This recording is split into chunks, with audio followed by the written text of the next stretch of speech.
के शुभ अवसर पर भाषा की महत्ता के संबंध में कुछ शब्द मैं कहना चाहता हूँ।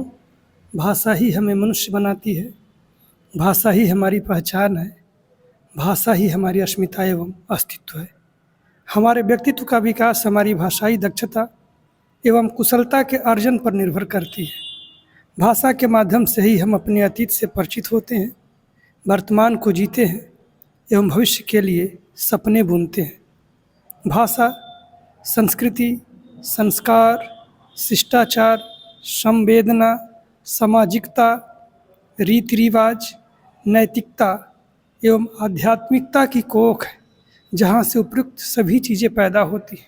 कुल मिलाकर जो हम विज्ञान अर्जन करते हैं उसमें भाषा की बहुत बड़ी भूमिका होती है और भाषा के माध्यम से ही हम चीज़ों को हमारे मस्तिष्क में संरक्षित करते हैं, व्यवस्थित करते हैं और उन पे नई चीज़ों को गढ़ने का काम करते हैं। भाषा प्रयोग, सृजन एवं परिमार्जन के बदौलत ही जीवंत होती है, जीवित रहती है, प्रगतिशील बनती है। जब हम इसका अनुपयोग एवं उपेक्षा करने लगते हैं तो ये भाषाएं मर जाती हैं। भाषा का मरना सिर्फ भाषा का मरना नहीं होता है, बल्कि यह एक संस्कृति, एक समाज, एक संस्कार, संवेदना, पहचान और एक लंबे विकास की मृत्यु होती है। भाषा सभी तरह की एकता का मूल है, राष्ट्रीय एकता एवं अखंडता की वाहक है। यह विभिन्न संस्कृतियों के बीच सेतु का कार्य करती है। सच में कहें तो भाषा राष्ट्र की आत्मा है। भाषा का सीखना औपचारिक परिस्थितियों में ही नहीं होता है, बल्कि अनौपचारिक परिस्थितियों में और अच्छे और मजबूत ढंग से होता है। सभी विषयों की अपनी एक विशिष्ट भाषा होती है। सभी विषयों की कक्षाएं भाषा की कक्षा होती है और भाषा का केंद्रीय तत्व है उसकी अर्थपरकता या अवबोधन की क्षमता।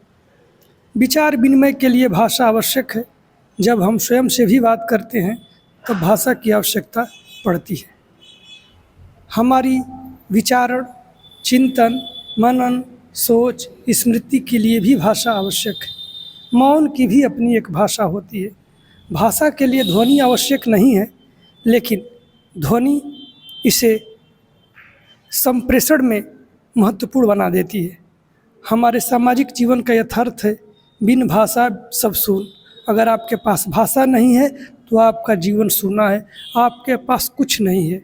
भाषा की लिपि उसकी ध्वनि के साथ उसके लहजे, ध्वन्यात्मक विशिष्टता को भी कोड करती है, ये बताती है। भाषा के वाचिक और लिखित स्वरूप में अंतर होता है। वाचिक स्वरूप में अधिक विविधता या विभिन्नता पाई जाती है, जबकि लिखित स्वरूप में अपेक्षाकृत कम अंतर पाई जाती है।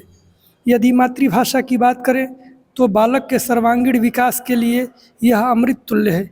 भाषाई दक्षताएं आगे के सभी तरह के विकास का आवश्यक घटक है, आवश्यक तत्व है। अगर भाषाई दक्षता या कुशलता पर्याप्त नहीं है तो हमारा विकास अवरुद्ध होगा और वो सीमित हो जाएगा। जब हम बेसिक स्किल्स की बात करते हैं तो भाषाई कुशलता सबसे ऊपर रखी जाती है।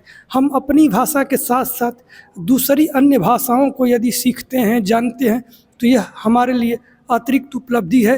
ये हमारी बौद्धिकता को और विस्तार देती है। यह बात स्पष्ट रूप से कही जा सकती है कि जिस व्यक्ति की भाषा जितनी मजबूत होगी उसका व्यक्तित्व उतना विशाल होगा। आप सभी को हिंदी दिवस की हार्दिक बधाई एवं शुभकामनाएं। धन्यवाद।